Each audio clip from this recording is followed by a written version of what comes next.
Nem bem chegou e já foi embora. O governador do Paraná, Ratinho Júnior, desistiu de concorrer à presidência da República nas eleições de outubro. E a saída dele mexe diretamente no tabuleiro político. Ratinho Júnior era o candidato do PSD que melhor vinha desempenhando nas pesquisas de intenção de voto. Num eventual segundo turno, ele aparecia com 33% da preferência do eleitorado, contra 42% do presidente Lula. Mas a desistência do governador do Paraná não significa que o PSD do Gilberto Kassab tenha abandonado a ideia de ter um candidato próprio na disputa pelo Palácio do Planalto.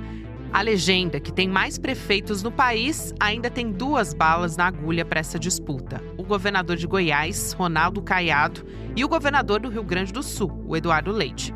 O PSD aposta todas as fichas num discurso antigo, alimentado pela mídia hegemônica, o de construir uma terceira via liberal, fugindo do centro-esquerda do PT e do radicalismo da extrema-direita do PL de Jair Bolsonaro. Flávio Bolsonaro, por sua vez, aposta no fracasso da candidatura do PSD para tentar fisgar o partido para a chapa bolsonarista.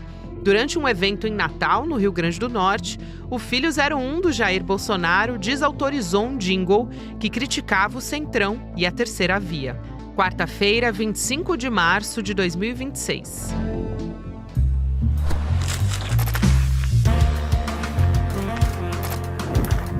Sou Gabriela Varela, esse é o Análise com mais informação.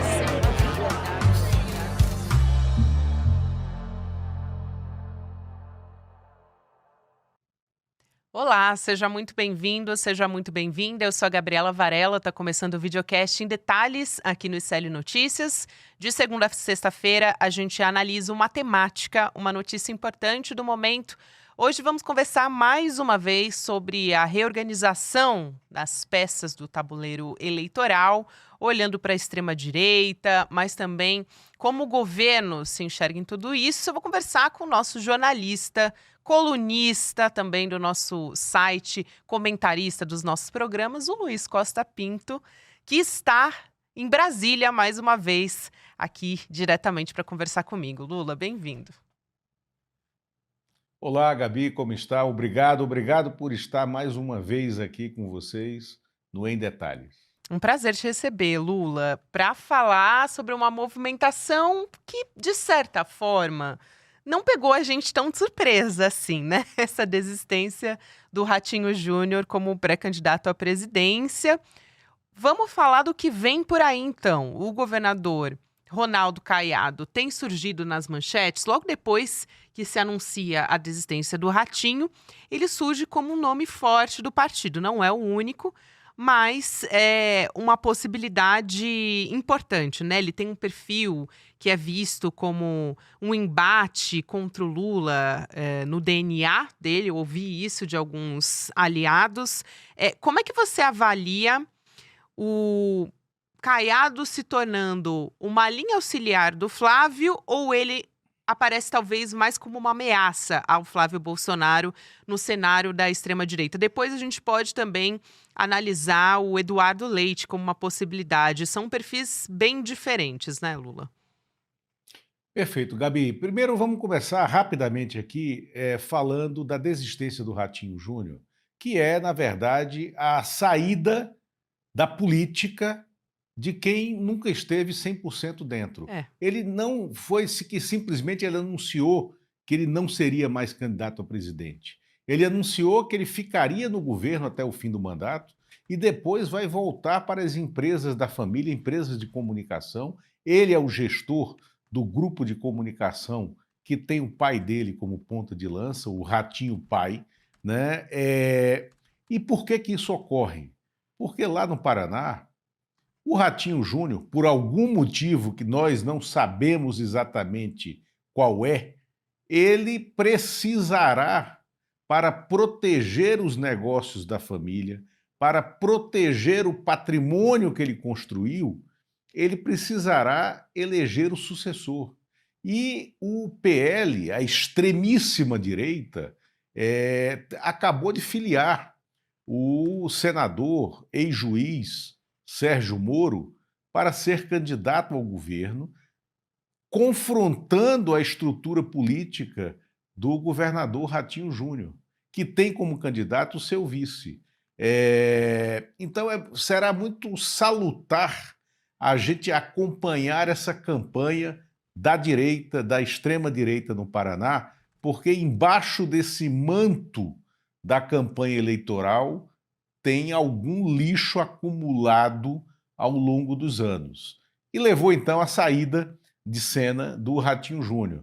E coloca como primeira opção, né, que eu acho que vai ser anunciada entre amanhã, vai ser anunciada até esta semana, em algum momento, né, o Gilberto Kassab, presidente do PSD, se deu um prazo até o sábado, 28 de março, para anunciar a decisão partidária, mas caminha para ser o governador de Goiás, Ronaldo Caiado. Por quê? Caiado tem mais o que mostrar como governador de Goiás nos últimos 7 anos e meio, quase, do que o Eduardo Leite nos 2 mandatos de governador do Rio Grande do Sul, interrompidos por uma saída extemporânea dele em 2022 para tentar ser o candidato do PSDB à presidência, que não conseguiu, e depois ele renunciou à renúncia e voltou ao cargo de governador para disputar a reeleição pelo PSDB e depois mudou de partido para o PSD.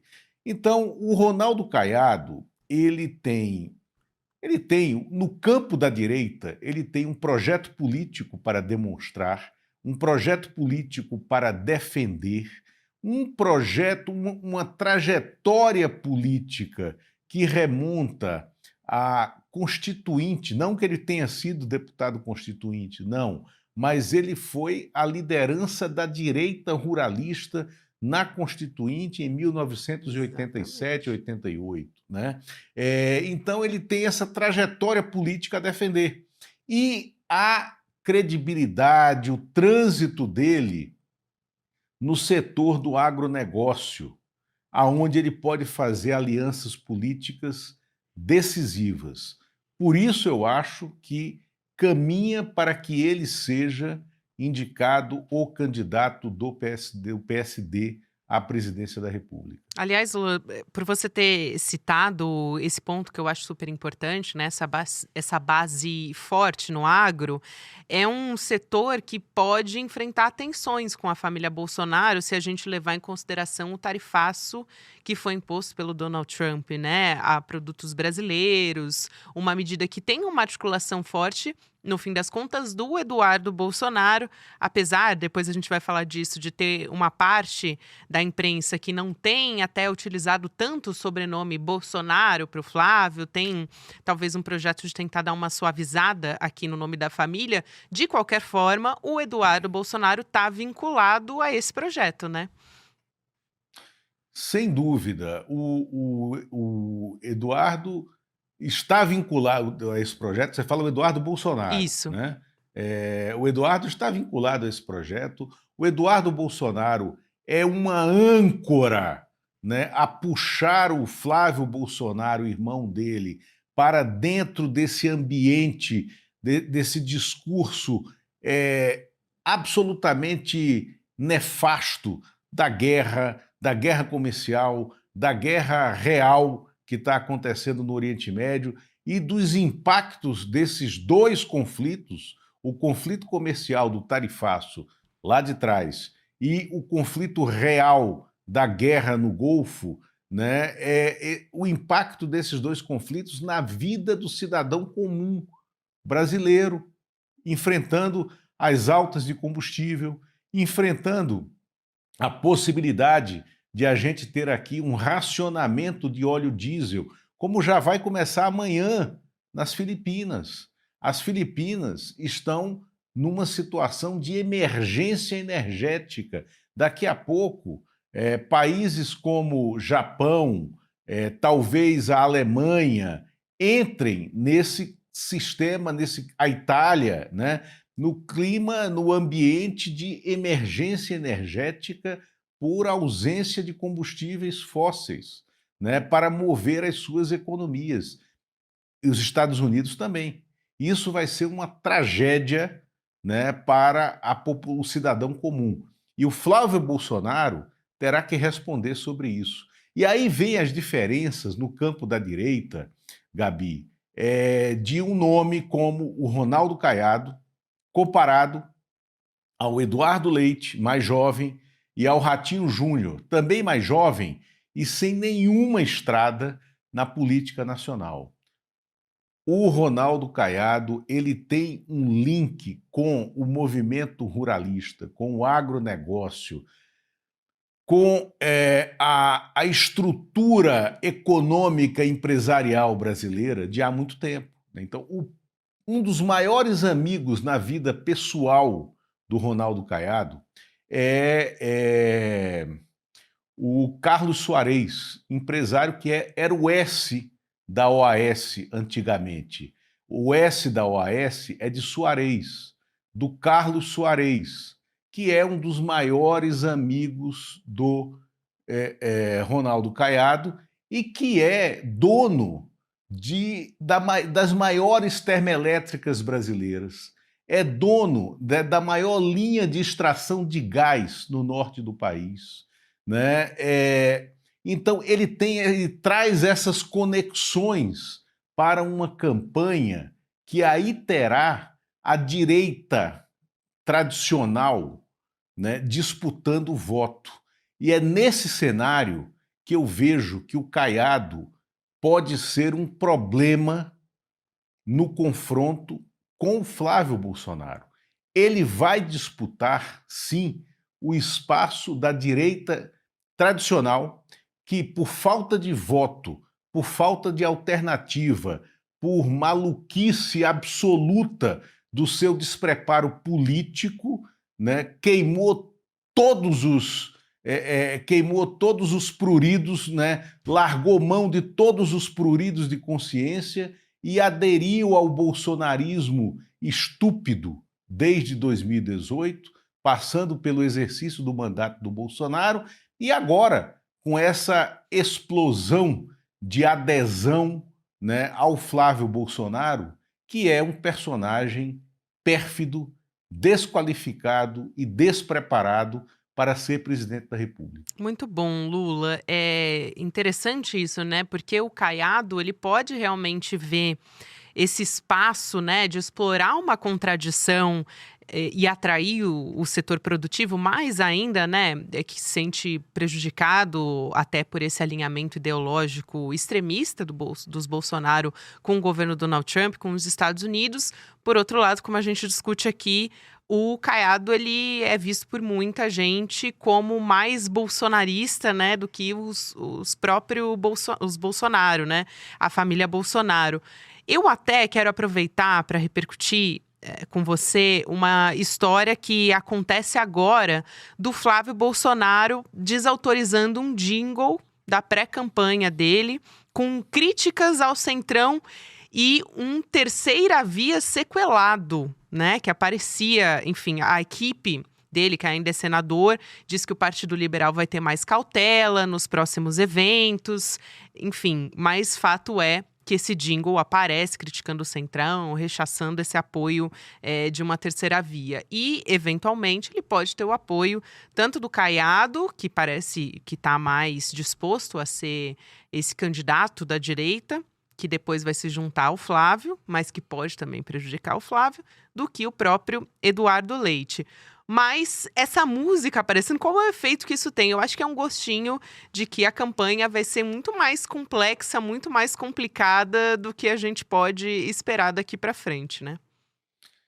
Gabi, aonde esse jingle foi inaugurado na campanha? No Rio Grande do Norte. Inaugurado no primeiro compromisso de campanha do Flávio Bolsonaro no Nordeste, região que tradicionalmente deu vitórias ao PT em todas as eleições que o PT disputou de 2002 para cá, né, em todas, inclusive em 2018.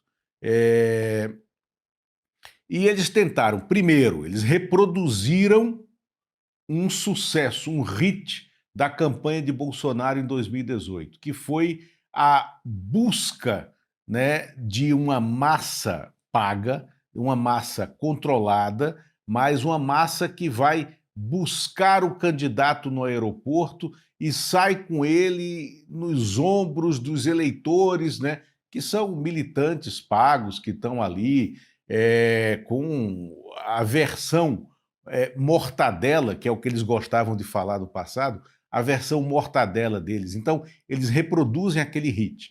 Por que o Rio Grande do Norte? Porque o Rio Grande do Norte é o estado do Rogério Marinho, que é o coordenador, senador, né, do PL do Rio Grande do Norte, coordenador da campanha e desde já, virtual candidato numa coisa que não vai acontecer, mas ele se coloca nessa posição, ou de ministro do Planejamento, ou de ministro da Infraestrutura, ou de ministro do Gabinete Civil, de um eventual governo Flávio Bolsonaro.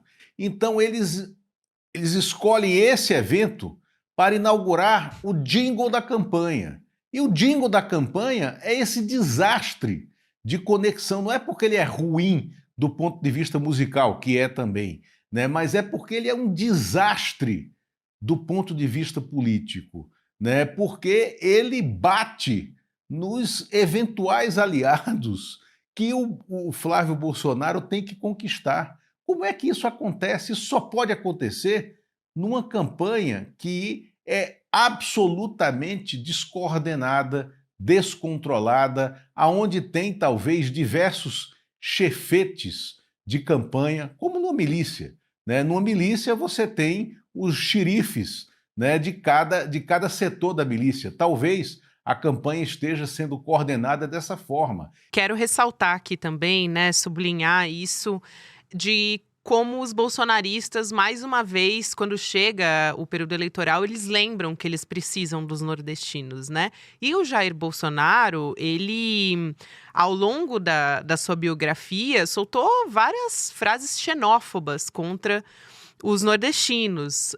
Teve um momento que ele disse que o Lula venceu em 9 dos 10 estados com maior taxa de analfabetismo. A gente sabe o que ele quis dizer com isso. Que ele falou, enfim, sobre o biotipo das pessoas, né? Querendo atrelar ali a um estereótipo. Então, muitas vezes, isso na história foi dito pela família Bolsonaro. Eu acho importante porque, obviamente, agora eles vão querer o voto dos nordestinos, né? Enfim, vai ter aliás, já está acontecendo essa aproximação com o Nordeste. Mas você falou sobre essa parte, né, da imprensa sobre essa cobertura em relação ao Flávio Bolsonaro, que parece que está tendo ali um projeto de deixar o Flávio Bolsonaro mais limpinho.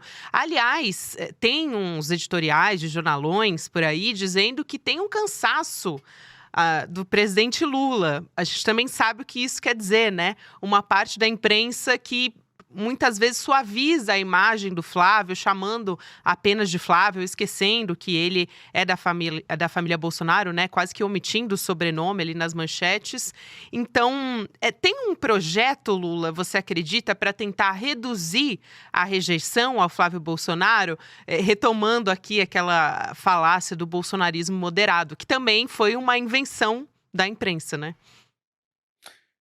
Gabi, tem um projeto e eu vou te falar que eu acho que essa prisão domiciliar que foi concedida ao Jair Bolsonaro, ela, ao fim e ao cabo do processo, ela vai ser muito ruim para o Flávio Bolsonaro, porque ela vai reconectar a imagem do Bolsonaro ao filho Flávio Bolsonaro, que nesse momento está rejeitando a figura paterna por tudo que ele representou, né, nessa tragédia brasileira dos últimos anos, a tragédia do governo Bolsonaro, né? O Flávio Bolsonaro agora vai ter que, de novo, pegar na mão do pai e defender as maluquices e o desgoverno do período do pai dele, que ele estava querendo se afastar. E a imprensa vai ter que voltar a esse tópico, né? Eu hoje, mais cedo, estava assistindo, assim, vamos fulanizar. Eu gosto sempre quem usava muito essa expressão era o Marco Maciel, né? Que era preciso sempre fulanizar Isso. quando se fala de política. E eu quero fulanizar aqui para falar de veículos de comunicação, porque nós teremos muita importância nessa eleição.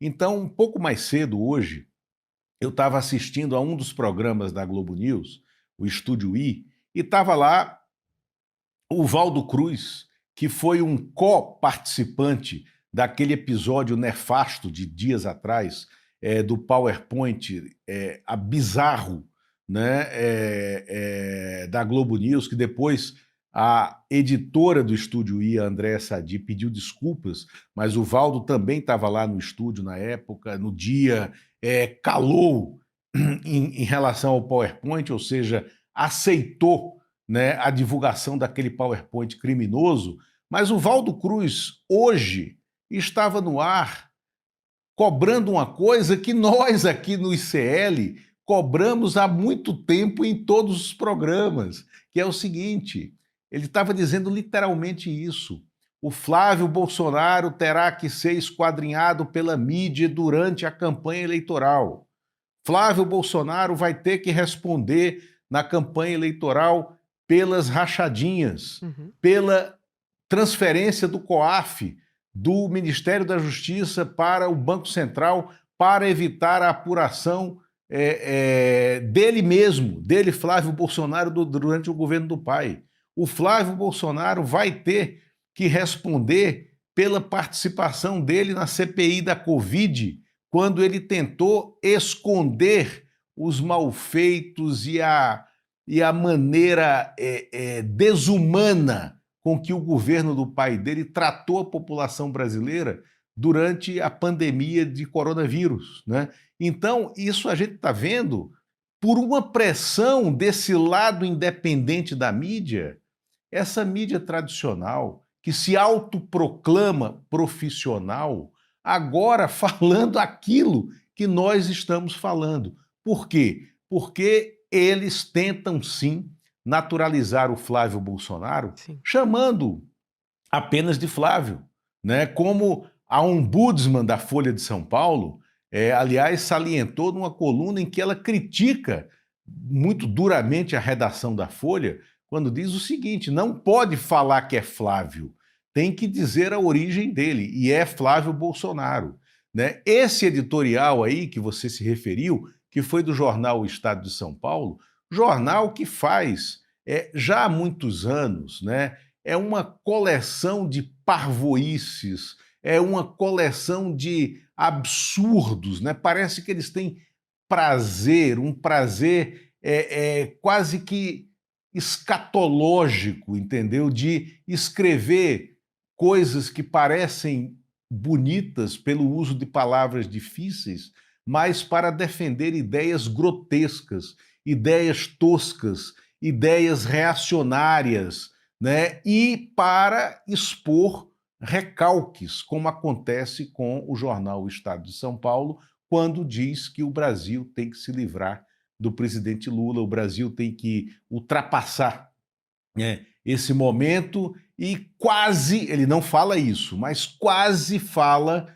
que a qualquer custo, ou seja, é possível pagar qualquer preço para que nós nos livremos do presidente Lula. E isso quer dizer o quê? Que qualquer preço é você trabalhar pela eleição e você normalizar como candidato um personagem como Flávio Bolsonaro, que chega a Brasília em 2018, eleito senador pelo Rio de Janeiro, numa campanha, no rabo de foguete de uma campanha que foi mantida, como está colocado em todas as apurações e em algumas denúncias, né, mantida por milícias nas periferias do Rio de Janeiro, periferias nas quais ele entrava porque havia associação com essas milícias, né? Flávio Bolsonaro, que tinha no seu gabinete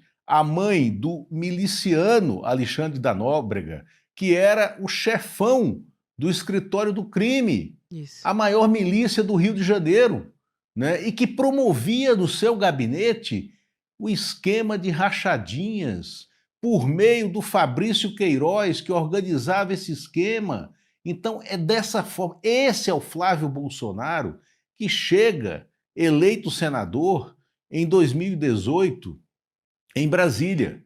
E é ele que agora, 7 anos e meio depois, vira candidato a presidente da República, se dando ao desfrute de ainda sentar para tomar um café com um personagem chamado Frederic Vassef, que escondeu Fabrício Queiroz na sua casa em Atibaia, no interior de São Paulo. Frederic Vassef, que é advogado de carreira, quer ser ministro da Justiça de um eventual, que não vai acontecer, governo Flávio Bolsonaro, mas já está colocando o pleito dele. Frederic Vassef, que muitas vezes parece o réu e não o advogado dos processos em que ele atua, e que se jacta de dizer que foi ele quem colocou o clã Bolsonaro como despachante do lobby de distribuição de armas no país.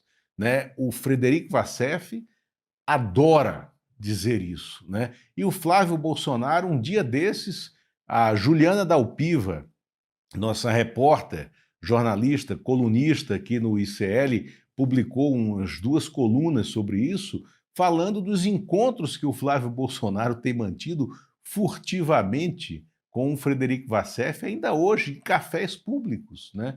Então, é esse personagem que a gente tem que esquadrinhar. Perfeito, Lula. Isso é muito importante e agora ele está tendo que responder até sobre o Banco Master. Tava um silêncio ensurdecedor sobre isso, né? Porque foi durante a gestão do Jair Bolsonaro e, lembrando, gestão do Roberto Campos Neto do Banco Central também, indicado pelo pai dele. Eu vou falar daqui a pouco do documentário, então achei que valia também sublinhar isso aqui, porque também existe uma operação, né, assim, bem seletiva de quais são os nomes da direita e da extrema-direita que aparecem vinculados a esse caso, que é uma fraude, enfim, escandalosa, né, que ainda vai render muito. Aliás, você vai continuar trazendo novidades a respeito desse assunto, porque você está acompanhando de perto desde o dia 1. Lula, muito obrigada, é sempre um prazer te receber aqui. Perfeito, Gabi. Só para fechar, voltando à nossa questão inicial, o Ronaldo Caiado, por isso, por esse passado, por essa trajetória que é quase uma ficha corrida e não uma biografia do Flávio Bolsonaro, que eu acredito muito que o Caiado no cenário de campanha vai ser muito pior, porque o Caiado não tem papas na língua para cobrar esse tipo de coisa do Flávio Bolsonaro, a quem ele não respeita politicamente. Então eu tenho essa esperança de que isso surja no campo da direita, que eles lavem roupa suja ali entre eles mesmos. Eu confio plenamente na sua avaliação e na sua experiência, Lula. Tenho certeza que você está trazendo uma observação aqui antes de todo mundo para a gente ficar de olho a partir de agora dessa escolha aí do Gilberto Kassab. Vamos ver como é que vai se desenhar esse cenário. Mas importantíssima aqui sua observação. Muito obrigado, querido. Gabi, beijo. Beijo, até a próxima. E fica o convite, prometi e te convido aqui para a nossa estreia do documentário sobre o Banco Master, com a participação aqui na nossa estreia do Eduardo Moreira e a Débora Maganha para falar a respeito disso. Terça-feira, 31 de março, 8 horas da noite, você vai ver o desenho, o histórico sobre as investigações do golpe do Banco Master e descobrir todos os detalhes dessa teia de quem são os envolvidos. A gente tem tratado muito sobre isso aqui no ICL Notícias, mas lá você vai descobrir essa história em detalhes, puxar todos os fios sobre esse assunto. E tem muita história, dá muito pano para manga. Então vai lá em detalhesicl.com.br, garante a sua vaga, o evento é gratuito, vale a pena participar. A gente continua aqui na nossa programação, agora tem o Mercado Investimentos, depois o Rolê ICL. Você pode ouvir o Em Detalhes também, em qualquer momento do seu dia, nas plataformas de áudio. Tem conteúdo novo de segunda a sexta-feira. Até amanhã. Oi, gente! Toda terça-feira, às 19 horas, tem o Precisamos Conversar inédito, mas isso você já sabe. Mas se você perdeu o programa ao vivo, você pode assistir da seguinte maneira, é bem fácil. Você entra lá no YouTube, em ICL, Instituto Conhecimento Liberta, vai ter uma aba, que é a aba Playlists.